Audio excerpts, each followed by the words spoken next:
लोकशाहीचा बुलंद आवाज, रिपब्लिकन वार्ता महाराष्ट्र. फुलंब्रीच्या पाथरी गावात एका तरुणाचा शिवीगाळ करत गोळीबाराचा व्हिडिओ सोशल मीडियावर प्रचंड व्हायरल. फुलंब्री तालुक्यातील पाथरी गावात एका तरुणाचा शिवीगाळ करत गोळीबार करत असताना व्हिडिओ सोशल मीडियावर प्रचंड व्हायरल. गोळीबार करणारा तरुण फरार झाला. मिळालेल्या माहितीनुसार गेल्या काही दिवसांपासून पाथरी परिसरात व सोशल मीडियावर एक व्हिडिओ प्रचंड व्हायरल होत आहे. व्हिडिओमध्ये एक तरुण हातात शस्त्र घेऊन शिवीगाळ करत हवेत गोळीबार करताना स्पष्ट दिसत आहे.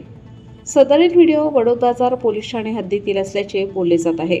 या प्रकरणी आमचे प्रतिनिधी अकबर शहा यांनी वडोद बाजार पोलीस ठाण्याचे सहाय्यक पोलीस निरीक्षक सुनील इंगळे यांच्याशी फोनवरून संपर्क साधला असता असे सांगण्यात आले की सदरील व्हिडिओमधील व्यक्तीची ओळख पटली आहे. मात्र फायर करणारा व्यक्ती त्याच्या गोळीबार करत असलेला व्हिडिओ व्हायरल झाल्यापासून फरार झाला आहे. दरम्यान पोलिसांनी या प्रकरणाची गंभीर दखल घेत संबंधित तरुणाचा शोध घेण्यासाठी विशेष पथके तैनात केली आहेत.